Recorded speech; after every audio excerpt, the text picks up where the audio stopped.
இன்னைக்கு வந்து முருங்கைக்கீரை பொடி எப்படி ரெடி பண்ணலான்னு பார்க்கலாம் கம்மி.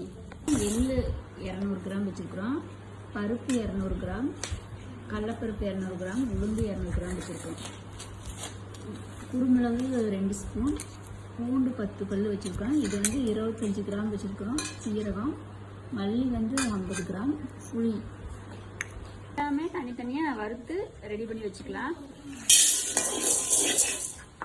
பருப்பு, கடலைப்பருப்பு இது எல்லாமே நீங்கள் ஒன்றா போட்டு வறுத்துக்கலாம். தனித்தனியாக வறுத்துருந்தா ரொம்ப லேட் ஆகும்.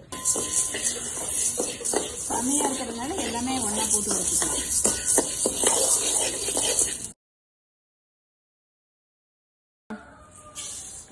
வெள்ளை எள்ளு சேர்த்துருக்கோம்.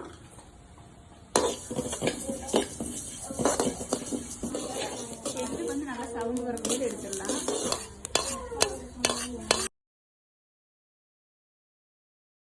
மனம் வறுக்கும்போது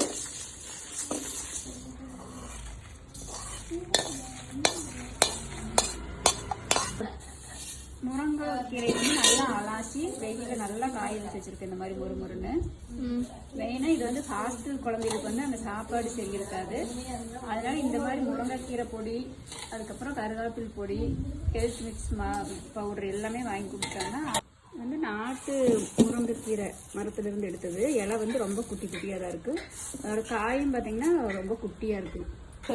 இது ஐடி வேலைக்கு போய் வெளியூரில் இருக்கிற பசங்க பிள்ளைங்க எல்லாத்துக்குமே வந்துட்டு முருங்கைக்கீரை பொடி, கருவேப்பிலை பொடி, ஹெல்த் மிக்ஸ் பவுடர்லாம் வாங்கி கொடுத்தோம்னா அவங்களுக்கு கொஞ்சம் நல்லா ஹெல்த்தியாக சாப்பிட்றதுக்கு யூஸ்ஃபுல்லாக இருக்கும். நம்ம வறுத்து வச்சதையுமே முருங்கைக்கீரையுமே அரைச்சோம்னா முருங்கைக்கீரை பொடி ரெடி.